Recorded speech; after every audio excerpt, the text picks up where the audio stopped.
Hey everyone, and welcome to this episode of Spotlight North Carolina Cooperative Extension. I'm your host, Rebecca Benton. North Carolina Cooperative Extension is comprised of two land-grant universities, NC State University and NC State University. Now today I have with me special guest Meleah Evers. Meleah, thank you for being with us. Thank you for having me. Now Meleah, tell our audience a little bit about who you are and what you do at Extension. Well, like you said, my name's Meleah Evers, and I am the Family and Consumer Sciences Extension Agent, and I do a lot of food safety demonstrations, talk about health and wellness and nutrition with anywhere from 2 to 3 to 4 to 5 year olds to seniors. So I cover the whole age range, and also do cooking classes, can provide information on food preservation, any number of things dealing with food basically. Okay, all right. Well, today we've got a really fun recipe I think we're going to be able to learn how to do. Yes, it is one of my favorites, and you really can adapt the recipe to your taste and flavors.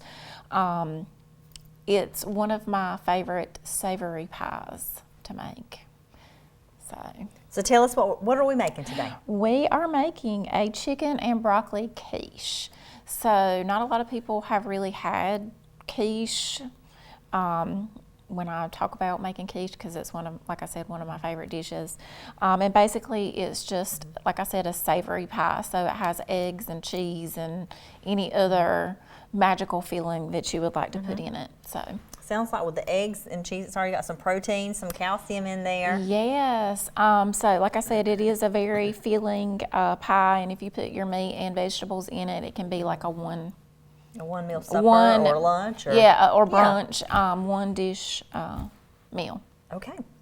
All right. So let's talk about how to get prepared for what we're doing. Okay, so I kind of already have everything already pre-measured, so that should help with time, because this recipe actually makes two. So I divided the recipe so I would have one to show and one to prepare while we're here. But ahead of time, what you have to do is you have to pre-bake your pie crust. And when you do that, you have to poke the holes in it before you bake it so your pie shell doesn't rise in the pan. So I just learned this because we were talking this about before air, because I'm like, why is those little holes there? Are those like holes that come in it? And you're like, no. So I've been doing it wrong my whole life. You just poke those with a fork all around the sides and the bottom, and bake your pie crust at 400 for about 9 minutes. Okay. And then when you're cooking your quiche, sometimes you have to worry about, because it is pre-baked, maybe covering the crust if you've got to bake it a little longer so your crust doesn't burn on the edges. But to start off with, like I said, this recipe makes 2 quiches in a regular pie pan. So can you freeze one? Are these freezable? Like if you had one for now and for later? Yes, you could freeze it and then heat it up and bake it, later. Now, would you freeze it uncooked or would you freeze it cooked? I would probably pre-cook it and then just heat it back up in the oven. But And like how I long said, is it you good would in the have freezer? to cover your edges so it doesn't burn.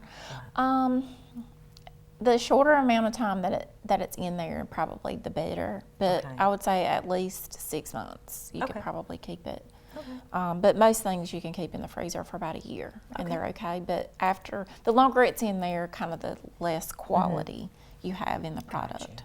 Okay. So, all right. So I'm going to use your trick. All right, so you're going to crack the egg the proper way. Yes, I'm going to crack the egg the proper way. It makes a cleaner cut in your egg, or break in your egg, and it's easier to pull apart. So you just tap it with the back of a butter knife and then kind of just pull it apart. And that's possible, and it depends. I would say less messy, but then when you have a bunch of 4-H'ers like I do doing cooking camps, they whack that egg pretty hard and it'll be all over the place. Yes, and if you get any shell in there, you can just kind of easily scoop it back out with the shell, and so you don't have to chase it around. Okay. Too bad. Yeah, don't whack it till it hits the other side. Yeah. And I love when I'm teaching them, and then they get the hole in it and then they smush it. Yeah, you don't have I'm to do okay, that. let's try again. Yeah. They eventually get it So though. I'm just going to kind of break that yolk a little bit, just like so. And then what we're going to do is we are going to add our milk that I have here in my little cup. Now, what kind of milk are we using? Whole milk, 1%, 2%, This is fat-free? actually skim milk. Okay. And this is lactose free, so I can eat it. And so you could use any type of You milk can in there really that you use at home? Yeah. Okay. I mean, of course Because I not heard you chocolate mention milk or anything like lactose-free. that, but Well, yeah, chocolate milk might not be good in the savory dish, but No. don't knock it until you try it. That's what the yeah, kids tell me. I probably wouldn't go for that one. So now what you're going to do is add your spices to your And what eggs kind of and spices milk. are we putting in here This today? is garlic salt, and this particular garlic salt has parsley in it, so it's just going to add a little extra color to your eggs. So we're not going to add any salt since the garlic salt, of course, has your salt in it. Right. And then so you if you use garlic powder, then you would add some salt to it. Some salt to it. And then just put kind of pepper to your taste preference. Yes. Somebody had cooked something for me the other day, and they're like, "Is it got enough salt in it?" I'm like, "I don't know. I don't really add salt to my foods, that often." I'm like, "It has to be really bland for me to add something to it." So then what you're going to do is add your vegetables and your meat to the pie crust. Now, is there a particular trick with the broccoli? Because, are you using fresh broccoli, frozen broccoli? What are we using I'm here? glad you mentioned it. I just bought a bag of broccoli that you can steam in the microwave because you do need to pre-cook your broccoli and let it drain. And it actually mentions that you can kind of press it down with a towel to kind of make sure that it's dry, so it doesn't make your quiche real juicy. Yeah, Yeah. I could see that. You don't want it juicy. So pre-cook it, Pre-cook it. let it drain, and then maybe compress it down and get some of the water out And of like it. I said, you can get creative with the ingredients that you add to your quiche. This is a half of a 10-ounce package of steamed broccoli and about an eighth of a cup of already diced onion. And I did the cheat way and bought the frozen diced onion, so major convenience. I didn't have to chop onions this morning. And this is a half of a can of just canned chicken. You can use, if you have leftover chicken breast or a part of a leftover rotisserie chicken, to kind of use that up, leftovers Would up. that, speaking of leftovers, if you decided to use the rotisserie chicken from the night before, how is that with your pie? If you have some pie left over, would you not be able to reuse that? If it was your second heat? I would probably, once you cook the quiche, you would probably need to go ahead and eat it. And quiche is one of those things that once you kind of heat it, cut it, serve it, it's going to be better if you eat it then. I got you. So you can use other chicken, but if you're going to use that, because this is going to make two pies, maybe making sure you have enough people to eat two pies there. Right. Okay. Yeah. And it's so good. You can probably want to eat more than one, because of course it makes about eight servings, normal size servings. Or you could just cook fresh chicken, right? Chop it up. You can cook Depends on fresh- how homemade you want to make it, right? Right. And like I said, you can add, if you don't like broccoli, you can add spinach. I've added Swiss chard when I had some Swiss chard, and it was really pretty because it has all the different colored stems, so it made it really springy and pretty looking. Now I'm going to add my carrots, and I just have shredded matchstick carrots that I'm going to add, and this was about a fourth a cup for the two, so it's about an eighth of a cup. Okay. Well, it looks very beautiful and colorful right now. Yes, yes. This is definitely getting about 3 of your vegetables in for the day. And you're going to get your protein with the chicken and A little bit in the cheese and a lot of you're going to get eggs. some dairy in your cheese and just kind of sprinkle that over Okay. the top. Sprinkle it around.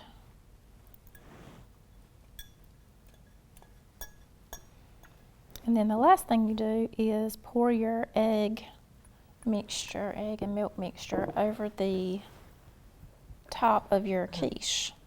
And this quiche is going to bake in your preheated oven at 350 for about 30 to 40 minutes. Okay. And, people say, when it looks done, no. Let's use the thermometer. We're going to temp it, and because this is kind of like a mixed food or almost like a casserole, if you will, Right. you want to get that, and plus it also has chicken in it. The chicken is pre-cooked, but you probably want to get that up to about 165 degrees in your oven to make sure that it's going to be safe and those eggs are cooked really well and everything, and it's not Speaking of eggs, and you're talking about making sure those eggs are cooked, because there's very different varieties of eggs that people eat, right?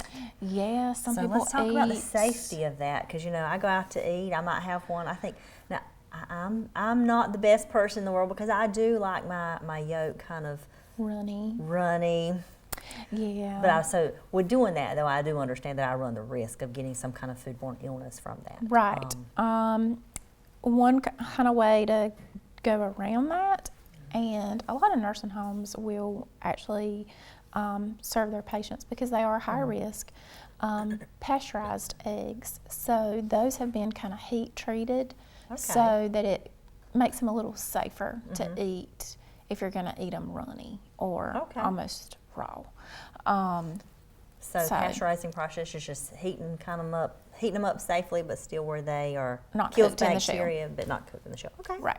So those are sold in the grocery store, pretty readily available for you to purchase. Are they a little more expensive? They might be a little more expensive, but not a whole lot. But if you have a doctor bill, then you're going to wish you had them. Right. If you get sick from eating raw or undercooked eggs, you're probably going to wish that you would have spent a little more money buying the pasteurized eggs instead of paying that emergency or doctor's visit bill. Or even the pain and suffering of being in the bathroom. Right. And, like I said, younger, like preschool age, senior adults, anybody who is pregnant or immune compromised, so that could be anybody going through like cancer treatments, taking antibiotics, anti-rejection medications, or has like a immune compromising disease like HIV or AIDS. So those are the ones that are most at risk for foodborne illness.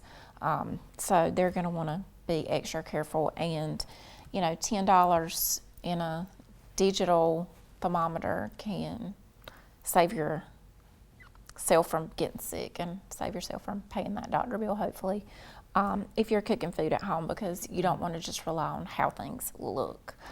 Well, let's reveal your dish, and then we're going to talk a little more about food safety. So you've got it right here. Since you cooked it, I'll let you do the honors. All right, I just covered it since we didn't have any foil in our office. So we have our quiche that is cooked. And like I said, this was at 350 for 30 to 40 minutes. Yep. And you can always temp it and make sure that you get it to 165 degrees. And ours has been out of the oven for a little bit, so I'm not going to temp it. Yeah, it's not going to be 165. Yeah, it's not going to be 165 now. Just a little bit. That looks good. So let's talk about these temperatures. So we're looking at 165 on a quiche. Yes. What about regular foods? What are we looking at for that? Your chicken and chicken, steak, pork. Stuffed dishes are going to be, even your stuffed pastas are going to be 165. So that's like pretty a much lasagna, yes, or casserole, stuffed shells, like or casseroles. Chicken casserole, tuna casserole, stuff like that. Right, or anything cooked in the microwave is going to be 165. Okay. Your whole cuts of meat and fish, so this can be beef, pork, whatever, lamb, whole like steaks that have not been tenderized with needles or injected with any kind of marinades are going to be 145. Okay. And then if they have been injected or ground, you're going to be looking at 155. Okay. For those. And they do have times that are associated with these temperatures, or you can just cook it a little bit higher temperature. So like I think it was 158 with a no hold time for burgers. Okay. So I kind of rule on the side of caution So if I go out to a restaurant and they say, how do you want your burger cooked? I say 160. I don't go for the well done, the medium, because I don't really know what those temperatures are exactly. So I want to make sure that they are that they temping know my what's burger, right. and I want it to cook to 160. I So understand that. Well, Meleah, thank you so much for being on the show today. If the audience has any questions about this recipe or questions about food safety, how can they get up with you? they can call me at the extension office, and that number is 640-6605. Again, thank you. Audience, thank you for joining us for this episode of Spotlight North Carolina Cooperative Extension. We look forward to seeing you in the next one.